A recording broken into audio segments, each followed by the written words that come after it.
Pronto. Olá, pessoal, sejam bem-vindos à EBD. Aqui nós iremos estudar a palavra de Deus e eu peço que vocês abram a Bíblia de vocês em Mateus capítulo 5. O título da nossa aula é O que é certo é certo. E eu quero já começar fazendo uma pergunta para que vocês reflitam. O que é certo é certo? Ou nós podemos dar algum jeitinho aí? Bom, nós vamos ver em Mateus, no capítulo 5.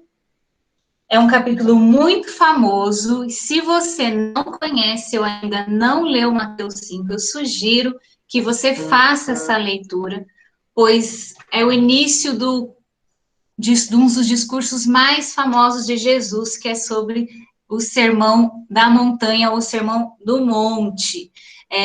Jesus aborda muitos temas importantes e muitos ensinamentos neste sermão que inicia no capítulo 5, e logo ali no começo ele fala sobre as bem-aventuranças. Aí na tela vocês estão vendo as bem-aventuranças que são citadas do versículo 3 ao 11. Nós não vamos nos aprofundar nas bem-aventuranças, pois o assunto da nossa aula está nos versículos mais para frente, mas para que vocês sejam contextualizados sobre o que diz Mateus 5, estão aí as bem-aventuranças, e Jesus diz que felizes as pessoas que sabem que são espiritualmente pobres, pois o reino do céu é delas. Aí vocês podem pensar, nossa, mas felizes as pessoas que são pobres? Jesus disse isso, Miriam? Na verdade, a gente tem que pedir ao Espírito Santo para que eles nos dê discernimento para interpretar a Bíblia. Então, Jesus não está querendo ser literal no sentido de uma pobreza material, né? O que ele quer dizer com espiritualmente pobres? Quando eu e você, a gente passa a conhecer Jesus, quando nós somos alcançados pelo amor de Deus, nós reconhecemos que não há nada que nós possamos fazer para devolver, para dar em troca, para pagar isso, todo o sacrifício que Jesus fez por nós. Então, diante dessa verdade, nós reconhecemos que espiritualmente nós somos pobres por não temos nada a oferecer em troca disso. Então, foi isso que Jesus quis dizer ao usar essas palavras no sermão, e iniciando aí pelas bem-aventuranças. Mas, como eu disse, nós não vamos nos aprofundar nelas, mas fica aí a sugestão para que vocês leiam e meditem, pois as bem-aventuranças trazem muitos ensinamentos também e ajudará no entendimento do capítulo como um todo. E seguindo em frente, como o título da aula é O que é certo, eu disse anteriormente que nós buscamos fazer o que é certo ou a gente acaba dando um jeitinho, né? Dar um jeitinho, fazendo as minhas pesquisas, é muito da cultura do brasileiro, né?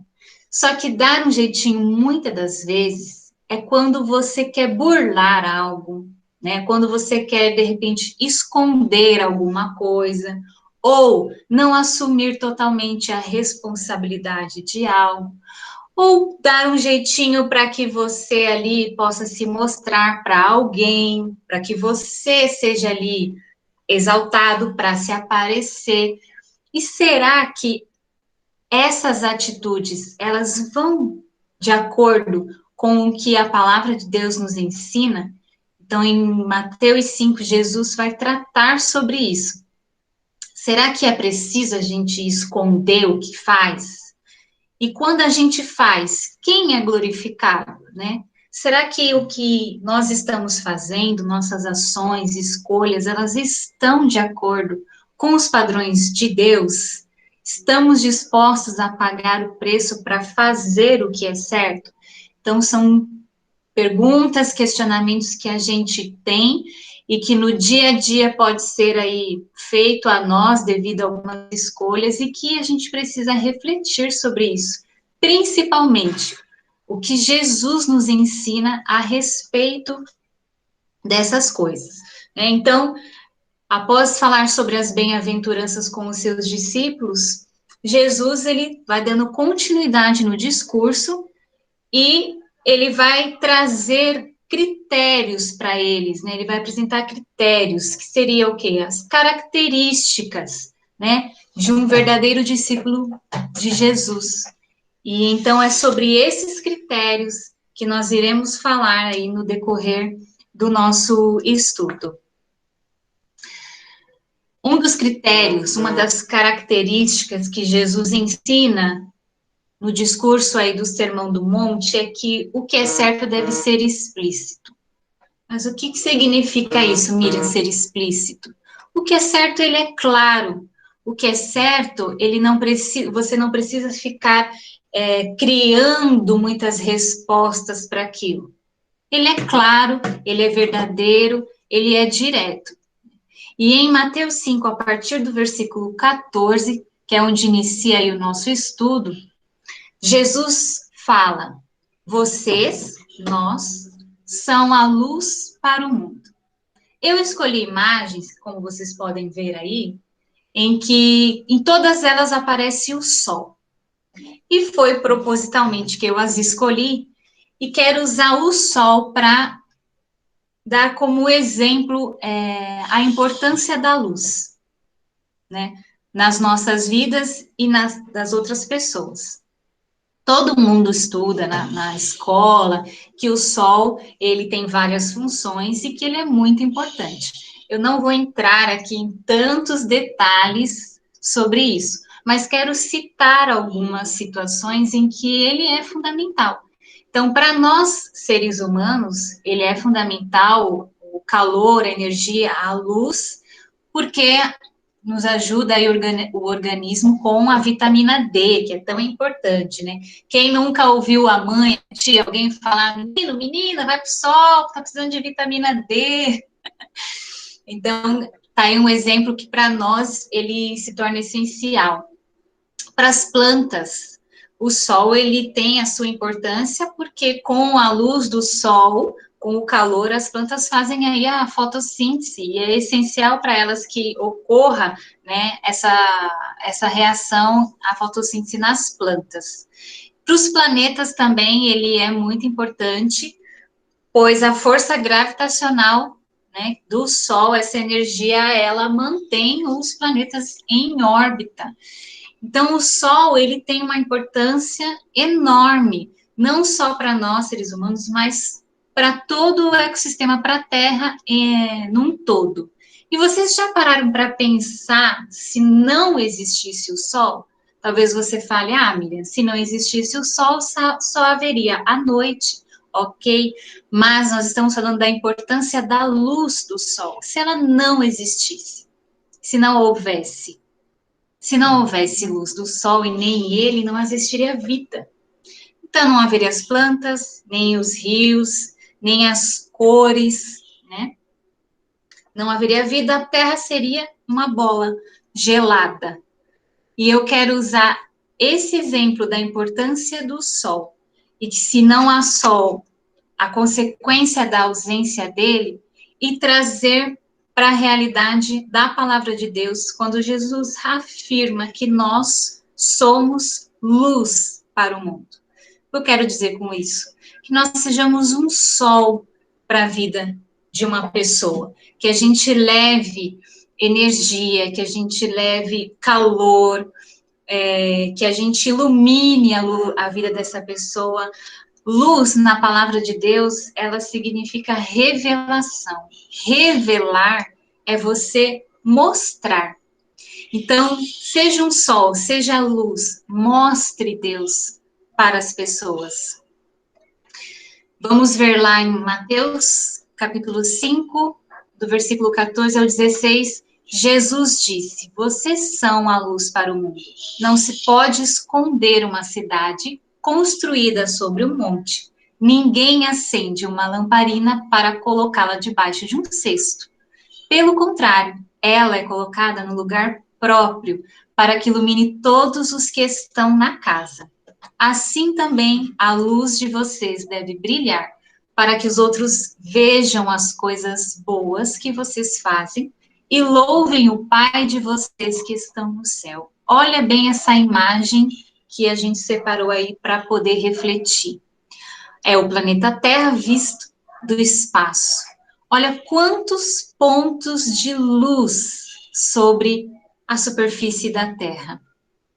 Vamos imaginar que nós somos esses pontos de luz, né? O universo, ele é uma escuridão, mas olha como é inevitável não notar tantas luzes juntas, né? E eu acredito que é dessa maneira que Jesus está nos ensinando e que Deus deseja que nós sejamos no meio em que a gente vive, que nós sejamos como esses pontos de luz na vida das pessoas com quem nós convivemos, seja na escola, seja na faculdade, seja no seu condomínio, seja no seu bairro, aonde for, que você deixe brilhar essa luz, né? Que você mostre Deus, que você revele a Deus através da luz.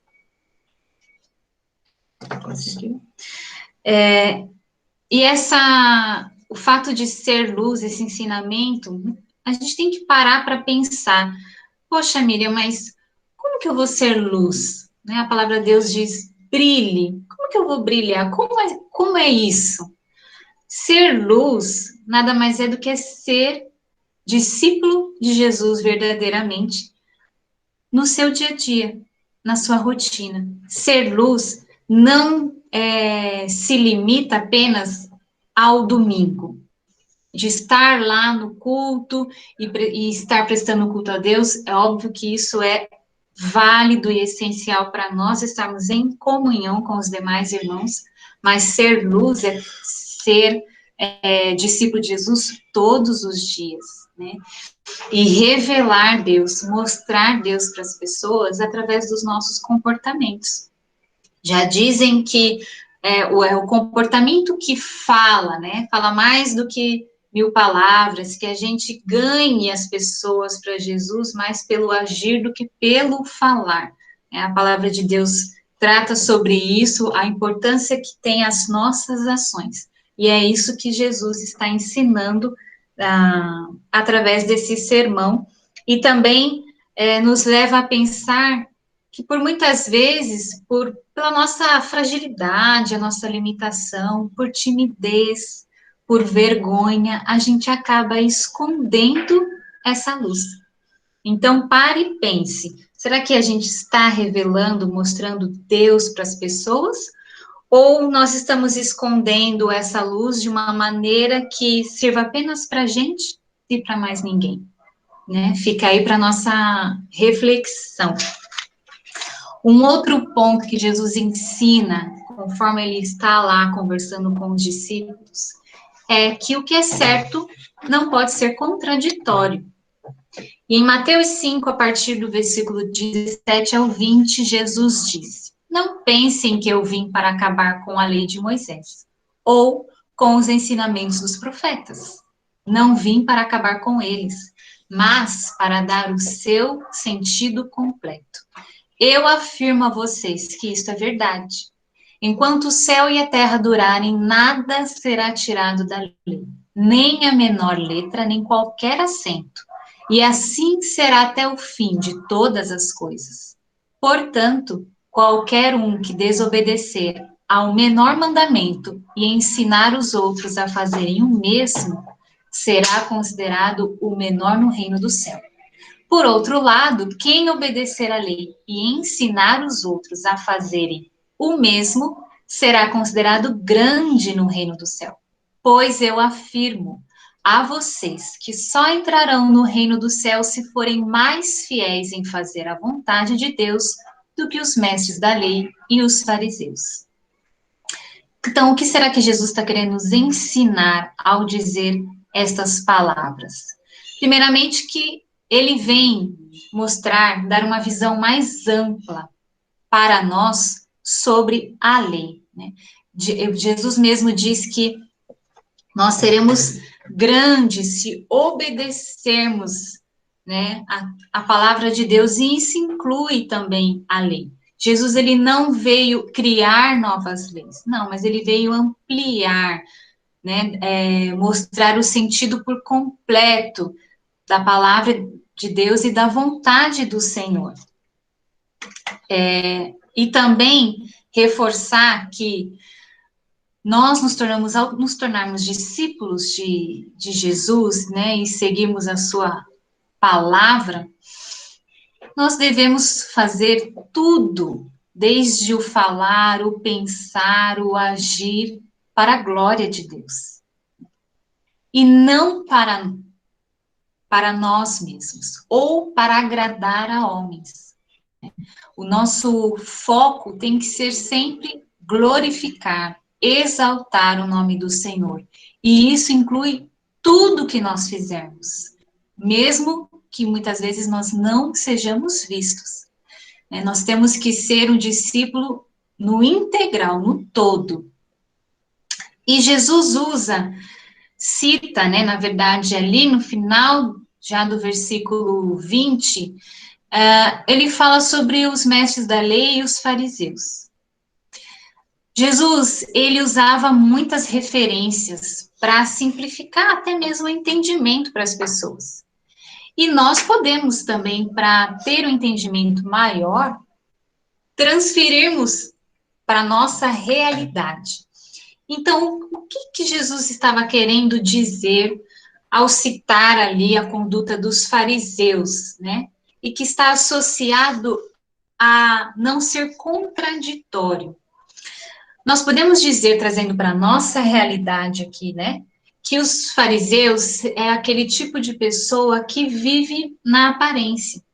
E muitas vezes as pessoas que vivem por aparência, elas podem ser mentirosas, né, elas vivem uma mentira, porque elas estão mostrando uma coisa que, no fundo, elas não são integralmente 100%. Elas também podem ser falsas, podem não ser pessoas honestas. Então, ao usar para aquela época, para aquele tempo, Jesus citar os fariseus, se fosse no agora, nós diríamos, usaríamos esse exemplo de pessoas que vivem numa aparência, uma religiosidade. E isso, diante de Deus, é contraditório. Mentira, falsidade, viver ser o que você não é, fingir ser uma pessoa que você não está de acordo com quem Deus é. Por isso que o que é certo não pode ser contraditório, ou seja, não pode ir contra aquilo que Deus nos ensina que nós devemos ser. Pode passar. Um outro ensinamento que Jesus está ali passando aos seus discípulos é que o que é certo custa caro. E a partir do versículo 38, Jesus disse: vocês ouviram o que foi dito, olho por olho, dente por dente. Mas eu lhes digo, não se vinguem dos que fazem mal a vocês. Se alguém lhe der um tapa na cara, vire o outro lado para ele bater também. Se alguém processar você para tomar sua túnica, deixe que leve também a capa. Se um dos soldados estrangeiros forçá-lo a carregar uma carga 1 quilômetro, carregue-a 2 quilômetros. Se alguém lhe pedir alguma coisa, dê. E se alguém lhe pedir emprestado, empreste. Aí você pode estar pensando assim, mas como, Miriam? Como que eu vou emprestar, mas se eu não quero? Como que eu vou dar e eu não quero? Como que eu vou emprestar e sabendo que a pessoa não vai me devolver?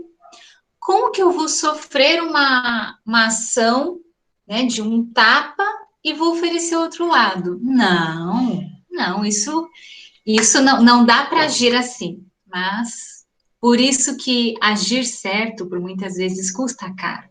E Jesus está nos ensinando, através dessa palavra, que nós não devemos reagir, né? Quando pudermos, não reagirmos a situações e que alguém esteja fazendo conosco, né? Com alguma maldade, por exemplo, né? Que nós não devemos, nossa primeira ação não deve ser reagir, revidar, dar o troco para essa pessoa. Aí você pode pensar assim, poxa, então isso não é ser bobo demais? Não, isso não é ser bobo, isso não é ser frouxo, né? Isso faz com que, quando você tem uma atitude totalmente contrária àquela que a pessoa está tendo com você, você automaticamente já não fecha as portas para essa pessoa. Você mostra também que é possível levar a vida, as circunstâncias, de uma maneira mais mansa e com amor. E é isso que Jesus está dizendo ali para os discípulos, né? Ele está dizendo que nós devemos tratar com amor, mesmo que essa pessoa ela cometa erros com você, até porque nós, antes de conhecermos a Jesus, éramos tidos como inimigos de Deus. E mesmo assim, ele nos amou. E mesmo assim, Jesus foi para a cruz. Então, o que nos faz merecedores, sabendo que não somos, diante dessas pessoas que ainda não conhecem a Jesus? A palavra de Deus diz que quando nós cremos no Senhor, Jesus como nosso Salvador, nós nos tornamos novas criaturas. Nós nascemos de novo. Então, ao nascer de novo, nosso novo DNA é o amor e a misericórdia de Deus. E é isso que nós devemos tentar pôr em prática toda vez que somos tratados dessa maneira. Ah, Miriam, mas mesmo que eu leve um tapa na cara lá na escola, aqui nós não podemos também levar da forma literal. Jesus está querendo dizer, caso você sofra uma humilhação, ele mesmo sofreu tanta humilhação e ainda assim pediu que o Pai perdoasse as pessoas porque elas não sabiam o que estavam fazendo. Então, é esse ensinamento que ele espera que a gente também ponha em prática, pois um verdadeiro discípulo de Jesus busca agir dessa maneira. Então, já estamos indo aí para a conclusão da aula e vamos só reforçar os tópicos que nós vimos aqui. O que é certo deve ser explícito. Então, não devemos agir às escuras, ou seja, esconder, mas alcançar a maior quantidade possível de pessoas com nossa luz, para que vejam a glória de Deus. Vimos também que o que é certo não precisa ser contraditório, ou seja, nós temos que ser fiéis à palavra de Deus, não só no falar, mas também na prática e principalmente na nossa intenção. E o que é certo custa caro, e nós precisamos estar dispostos a pagar o preço, assim como Jesus o pagou por nossos pecados. Ele não nos emprestou a salvação. Jesus deliberadamente nos deu a vida eterna. Não, tem mais um. Tem mais um. E aí eu quero deixar essas perguntas para vocês refletirem, pensarem e estudarem mais a fundo Mateus, no capítulo 5. O Sermão do Monte, ele não termina no capítulo 5, tá, pessoal? Ele continua aí até o capítulo 6 e 7, então leia esses capítulos para você ter todo o conhecimento desses ensinamentos que Jesus tratou ali com os seus discípulos. E essas perguntas eu deixo para vocês refletirem e para que a gente possa aí ter também um bate-papo após a explanação do estudo. Então, preciso esconder o que farei? Será que nós precisamos esconder? O que farei? O que farei glorifica a Deus? Será que as nossas escolhas e ações têm glorificado a Deus? Será que elas estão de acordo com o padrão que Deus deseja de nós? E será que nós estamos dispostos a pagar o preço? Será que estamos dispostos a sofrer humilhações ou até perdas e ainda assim agirmos de forma pacífica diante disso? Então, esse foi o nosso estudo de hoje. Eu espero que vocês tenham gostado e até a próxima aula.